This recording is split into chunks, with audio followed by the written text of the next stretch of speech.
Toronto police will no longer be allowing pro-Palestinian rallies and counter-protests on the Avenue Road 401 overpass. While protests will not be prevented in other public spaces of the city, police are citing concerns for public safety on the overpass. Noah Mendelsohn-Aviv is the executive director of the Canadian Civil Liberties Association, and she joins us live with her thoughts on this week's decision. Noah, welcome to the show. Thank you for joining us. So the police chief announcing a total ban on demonstrations on the Avenue Road overpass this week. And now your group, the CCLA, is weighing in. Your thoughts? Yeah, a total ban is a very extreme measure. It's in one particular location, but it is a total ban in that location. It's not an attempt to manage or to investigate individual situations. And it's, the police have a responsibility. They do have to ensure the flow of traffic, but they also, and they have to protect community safety. That's a very important responsibility that they hold. But they also have a responsibility to protect fundamental rights and freedoms, including freedom of expression. And a total ban seems it's very hard to see how it could be justified. And if it is, the onus is on police to justify it. And there's a question whether it's police who should unilaterally be making such a decision to shut down freedom of expression in this very highly visible location. So the police chief spent, quite a lot of time justifying his decision, citing public safety concerns, and that he's heard from a number of concerned people in that neighborhood, noting that there are limits to free speech. Do you agree? Yeah, absolutely. Free speech is not unlimited. It is not absolute. There have to be limits around, people's personal safety and lawful protest. But what they've banned here is a total ban on all lawful protest, on all peaceful assembly in that location.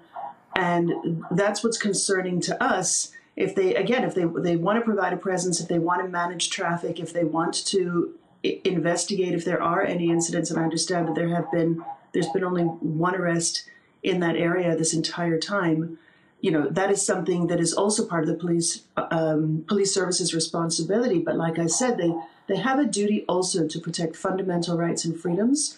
Freedom of expression is a very important right because it is, as our former executive director, Alan Borovoy, was fond of saying, it's the lifeblood of democracy. It's how all minority groups, including, pro-Palestinian, pro-Israeli, Jewish, Muslim, it's how all minority groups are able to express their protection, their need to protect their own rights and the rights of other people in this country.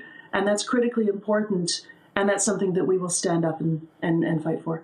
Let me pick up on that. Is there a way to protect religious groups in this city, in this case, the Jewish community, who say that they're feeling intimidated by these protesters while also protecting people's constitutional rights, as you've just talked about, to free speech and protests? Talk about that delicate balance, and what would you rather Toronto police do instead?